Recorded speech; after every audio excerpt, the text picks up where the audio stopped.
Hello everyone, my name is PK and welcome to my video of the winning attempt of a hardcore Nuzlocke of Pokemon Sweltering Sun.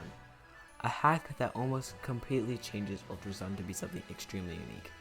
The creator does this by literally changing everything. From trainers to Pokemon, to moves, to items, even the type chart is changed a bit, giving buffs to the usually underwhelming bug and ice types.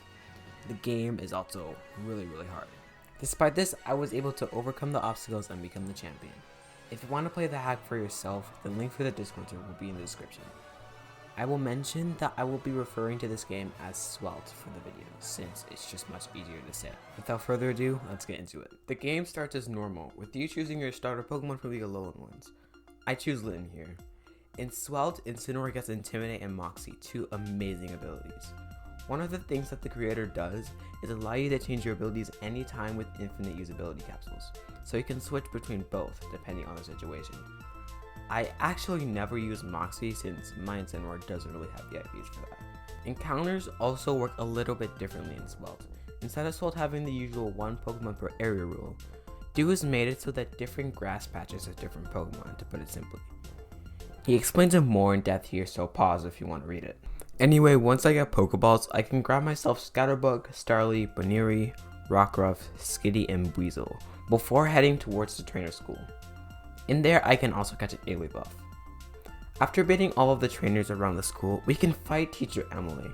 At first, she might seem scary with her Moxie Meowth, but Rockruff is easily able to lower its attack with Intimidate and make quick work of it with Rock Blast. Funnily enough, since we got Tormented and Encored into Rock Blast, we actually take it out with a struggle. Her next and final mon is Pampor, which Weasel is just able to take out with a Rapid Spin. I then acquire a Magnemite, Chingling, and Tyrogue from Howley City. Yes, I did forget to record me catching these Pokemon. You're gonna have to get used to me acting like a clown for basically the entire video, by the way. I warned you. The first major boss battle in Swelt is with Ilima. Despite me saying less than 5 seconds ago that this was the first major boss battle, it is also a major run ender. But I believe that me and my paper-thin brain cells can overcome this. He leads Igglybuff as I lead Magnemite and Oko at turn 1 with a Magnetic Burst, after taking minimal damage from Swift. He then sends out Smeargle, so I switch into my Skitty with the Fur Coat ability on a Karate Chop taking minimal damage. By the way, Smeargle gets Protean in this, which has been renamed to Versatility, probably for distribution reasons.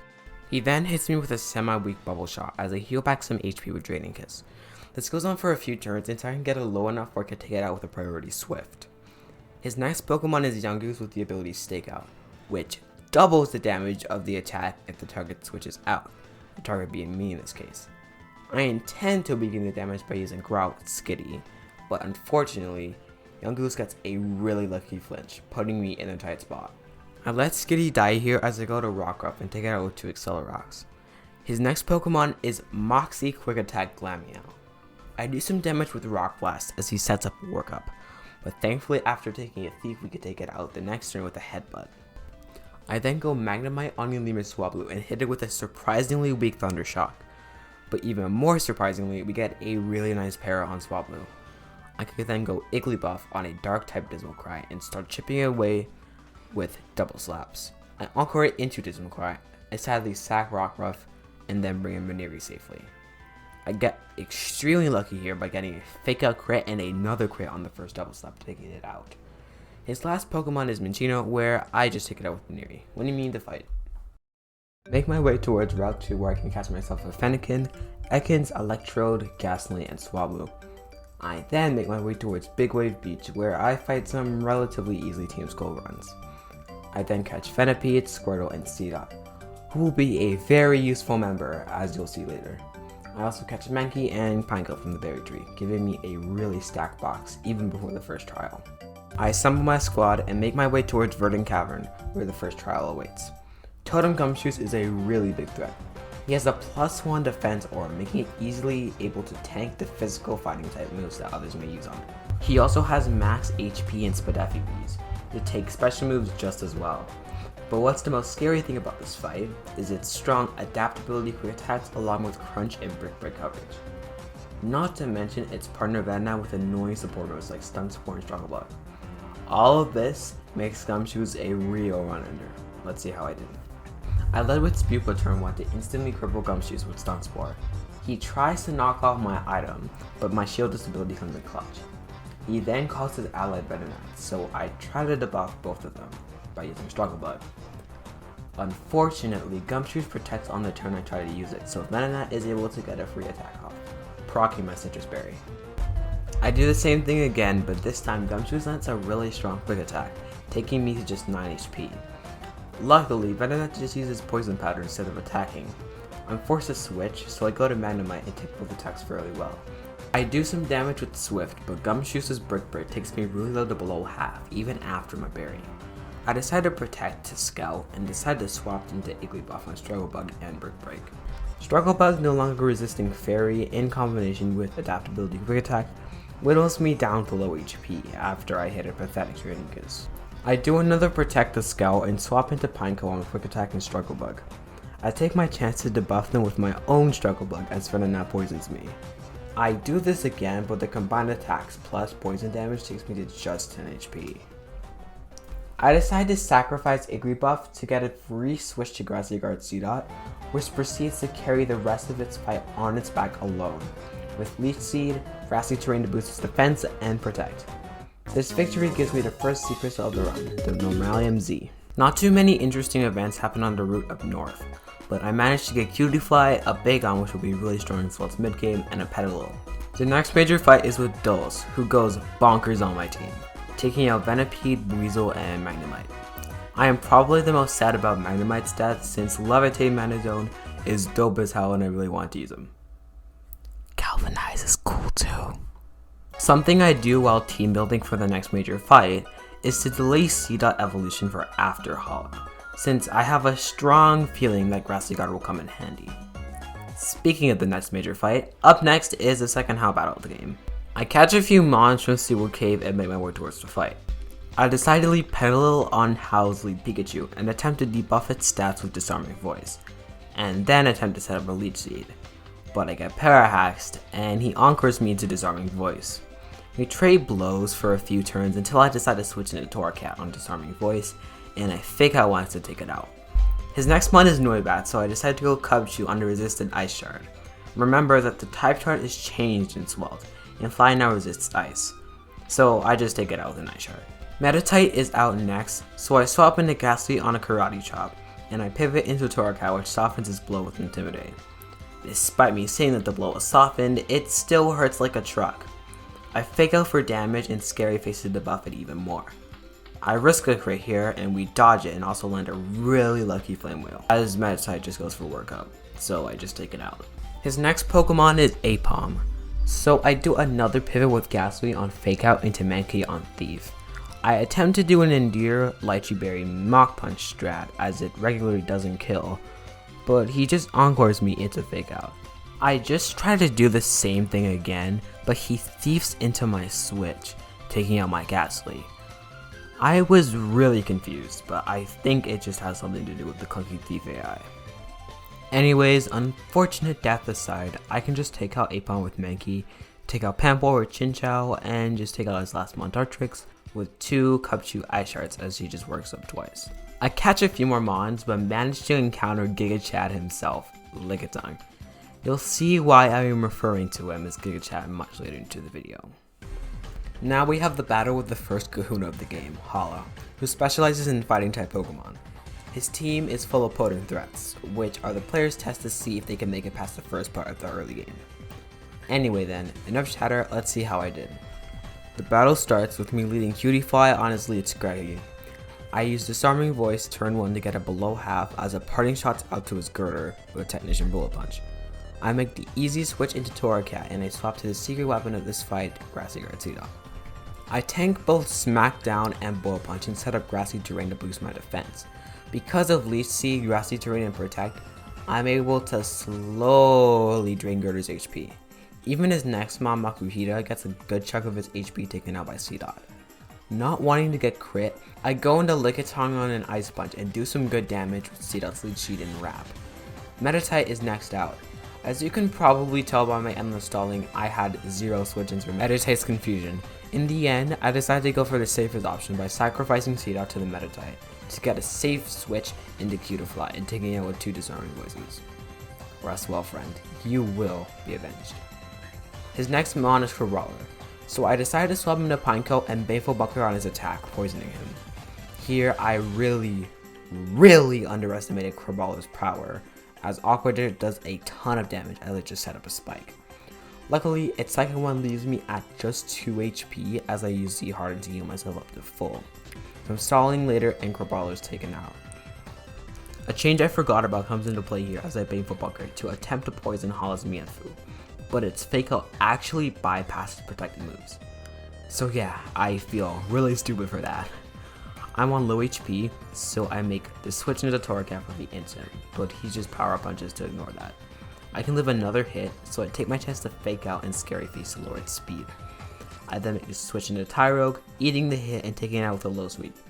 His last mon is Scraggy, but thanks to me getting it weak with Cutiefly earlier, I can just take it out with another low sweep winning me the battle. After this, I catch a Furfrou and head back over to Big Wave Beach to start Mantine surfing. Normally you need to Mantine surf to get to the tutor moves, but since I don't have time for all that, I just hack it in with BK Hex. Anyway, after adjusting my moveset, catching a very important Larvitar, Gullet, and Dunsparce, I can head towards Akala Island. Here I can start team building for the Panula Ranch Howl fight, which is really tricky. Galvanized Pikachu is back, but this time he has coverage on it in addition to other major fights like Flyinium Z Noibat. Anyways, enough talking, let's see how I did.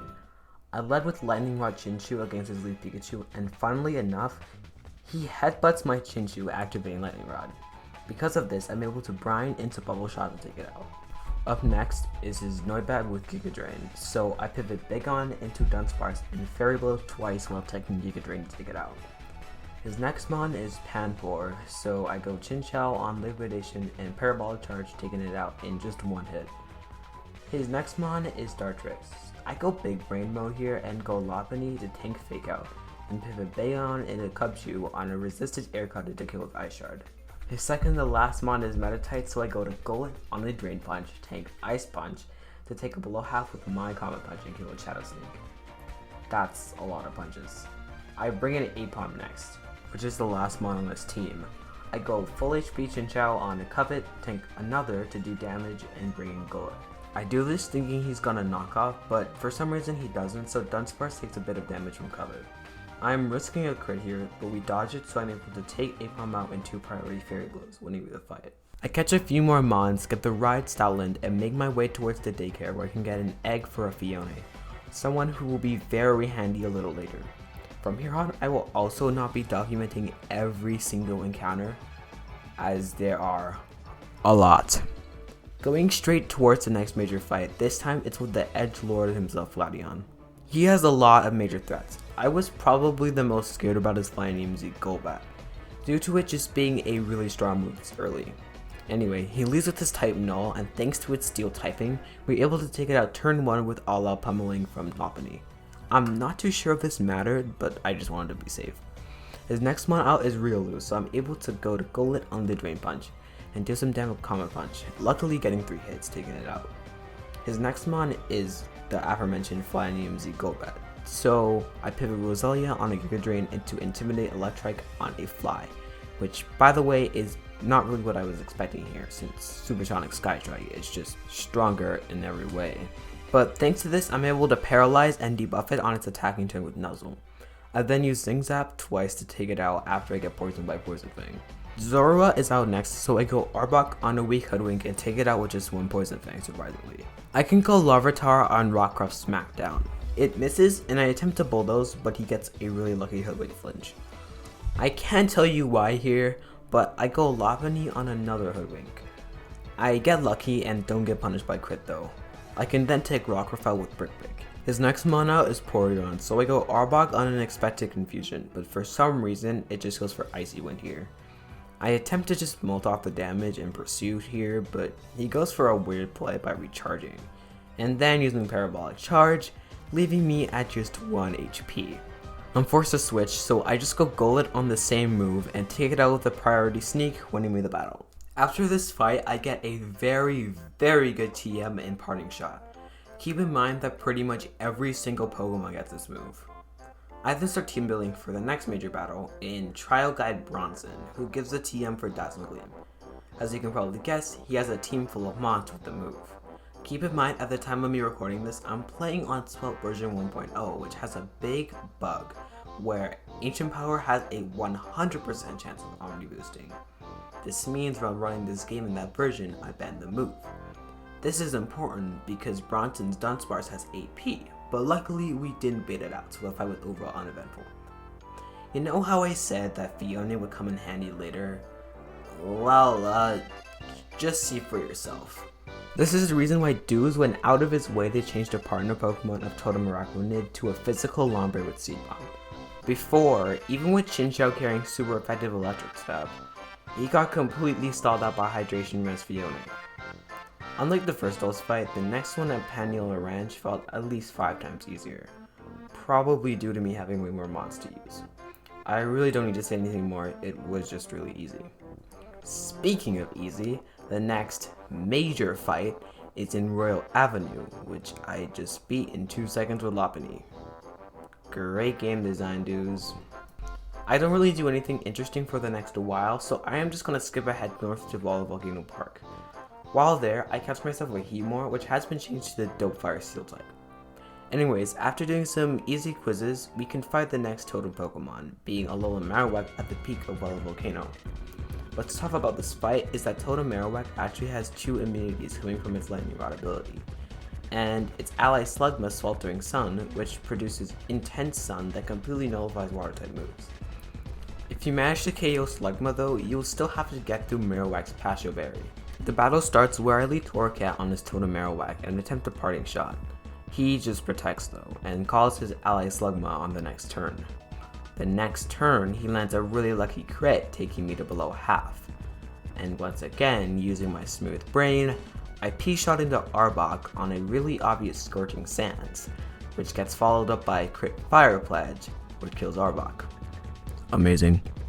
This gets me a free switch into Pupitar though, to which I just decide to lower the speed of all the mons. I do so for Slugma, breaking its Shuka Berry, but Marowak just protects as Slugma gets off a strong HP Grass. I just decided to take it out on the next turn though. Here I can do some damage to Marrow with Bulldoze, but I am pretty low on HP. I'm forced to switch, so I go Jupiter predicting Protect, which actually works. This allows me to go Big Brain mode and Z Water Sport to get +3 Spadef, as well as weakening fire type moves for a few turns. Because of the aforementioned Spadef boost, Charge Beam does literally nothing. So now I'm just able to keep spamming Brine to win the battle and get me the Fire EMZ. The wind opens up the barrier up north and I can head towards the Dividing Peak Tunnel. Here I can catch Wimpod, who will be a really important team member much later in the game. Up north even more has a few more encounters and stuff, but the main major event comes in the form of the Totem Lurantis fight. This fight's main difficulty comes in the form of Totem Lurantis' allies, mainly its Sap Sipper Expert Belt Sudowoodo, with a buttload of coverage to do hefty damage to all your mons. The fight starts with me leading Golbat as I haze it and it calls Sudowoodo out. I then decide to go Breloom on a Protect and Smackdown and pivot into Swanna, then back to Breloom and then to Slowbro. I then attempt to Scald, but Pseudo gets a lucky flinch on the Smackdown. If I want to be honest, I really don't know what I was doing here at all. But I decide to play it safe here and pivot Breloom into left of a Shelgon on Giga Drain and Fire Punch to do some stalling and debuffing with Break and Slip for a few turns. And then a Parting Shot into Breloom. Now that both mons are debuffed, I can do some hefty damage to Pseudo with Break Break, taking it out. Now that Pseudo is out of the way, I can go Vespiquen on Lurantis since it pretty much walls it. Lurantis then calls Comfey, which is far less of a threat to my team than Sudowoodo was. I then decide to go Golbat to speed up the process by just spamming Poison Jab. This easily gets me the win and the Grass EMZ.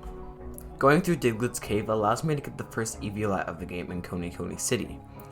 Be in mind that the next one that you obtain is all the way in Tapu Village, so I utilize the Eviolite well, with most of my many Eviolite viable Pokemon. One of them, Lickitung, being one of the best in my opinion. Anyway, the next major battle is with Plumeria, who in my opinion is the one fight keeping the player from reaching the true mid-game of Swelt. She leads with her Nidorina, as I lead with Omastar and start by setting up spikes as Nidorina U-turns out into a Alolan Mon. I can then go into Fortress on a Giga Drain and start doing damage with Bulldoze. Dark Pulse does a lot, so I decided to parting shot again into Powered Fairy Dunsparce to tank it and retaliate with a glare. We trade blows for a few turns, but in the end I decide to Volt Switch back into Fortress, but he somehow predicts me and parting shots into his Salazzle. No worries though, since I do have my Omastar in the back who tanks Burning Malice fairly easily. Salazzle just takes up T-Spikes as I take it out with a Power Gem. I have a Poison type in the back, so T-Spikes aren't really a threat anyway. Muck is out now, so I then decide to go Power Poison Lickitung on a Giga Drain to absorb the T-Spikes early. Here I use Lickitung's signature move Devious Lake to give Muck the curse effect, chipping HP every turn. I do a pivot play going Dunsparce into EPOM on a weak Giga Drain to take it out with a Fake Out and a Seismic Fist. I then go back into Lickitung, tank a Ruthless Psycho Cut and Parting Shot to debuff its stats, and switch into Shelwarm or Shelgon to block Haunter's high crit moves and take it out in just 2 Breaking Swipes. Her next mon is Nidorina who just taunts me, so I can't Parting Shot. Instead, I just hard switch into Omastar while she just sets up a T-Spikes. She sets another, but I get her lower 2 HP grounds and decide to just go into Lickitung to absorb the T-Spikes. I'm hella low, so I swap into Shelgon, who is able to take out Nidorina and molt off the damage, as Beedrill U-turns into Tentacruel. I decide to stay in Breaking Swipe, which goes fairly well as she just keeps U-turning from Beedrill to Tentacruel and vice versa. I decide to speed up the process by just using Parting Shot into Ambipom to take out Beedrill in one Fake Out. I then make a really dumb play by switching back into Shelgon on the Venoshock while T-Spikes are up. Now Venoshock does double damage, which in turn makes me really low on HP. Here I am just able to go Fortress and Pace Shot into Ambi to take Tentacruel out with just one more Fake Out when we meet the battle. In hindsight, I should have just bulldozed Tentacruel here, but nothing happened, so we're all good. Finally, after this, we are able to head towards the Ruins of Life to take on the second Grand Trial of the game with Olivia, who specializes in rock types. She has a really buffed out squad with powerful mons like Hustle, Rock, Unity, Lycanroc, Ruthless, Skullbones, Armaldo, and many others. In my honest opinion, I would say that out of all of the Grand Trials of the game, Olivia is probably the easiest, probably due to you already being in the mid game with access to a lot of mons. The battle starts where I leave Whiscash on his Crustle and set up Stealth Rock as he U-turns out. I then Parting Shot out into Fortress on a Giga Drain and start doing some chip damage to Build Seed as Cradily Parting Shots out into Lycanroc attempting to Fire Fang. I go Eviolite Onyx on the weak Fire Fang and use Bullets to do massive damage against Cradily, taking it out in 2. Armaldo is out next, so I switch into Shelgon on a Razor Shell and Breaking Swipe the incoming Crustle. I recover some HP with Molt as Lycanroc Midnight comes in. I'm able to Parting Shot out into Go-Go, getting the stamina boost and hitting the incoming Onyx with the hard Drop Kick. He sediments off the damage, so I go Whiscash on a weak U-turn into Lycanroc. I dodge Hustle Retaliate thankfully as I switch in Caracosta and attempt to do damage, but Lycanroc gets a really lucky flinch with Rock Slide. I do a really clutch Onyx switch, taking the Continental Crush on just 9 HP. Here I do some really risky switching, trying to get good positioning, but eventually I get to the point where I have Go-Go out and Lycanroc Midnight's Parting Shot to bring in its midday form. This is the perfect chance to bring in Caracosta with priority Aqua Jet to take it out. His Crustle is out next and I'm not sure if Aqua Jet kills, so I play it safe and go to Whiscash on a U-turn, taking me down to just 17 HP. The aforementioned U-turn brings in Lycanroc Midnight, so I just go to Shelgon on a weak Crunch and molt off the damage as Crustle comes in. Stealth Rock is really helping here, as I did enough damage to secure the KO against Crustle, while doing really important chip to the other mons. Here Caracosta is able to finally clean up Crustle, Onyx, and Lycanroc with Aqua Jet. The Armaldo is tricky, as I am dead to a few rolls of Giant Edge on Shelgon. I decide to make the safest play and sacrifice Fortress to it, as I can go into Shelgon safely to wall out the Armaldo to win me the battle and the Rocky MZ. Thank you all so much for watching. I am going to be splitting this video in 2 parts since this game is really long and my fingers need a break from writing this omega huge script. If you want to download SWAT, as I said, the link will be in the description below. If you enjoyed the video, please consider subscribing. It really helps out a lot. With that being said, I'll catch you guys later. Peace.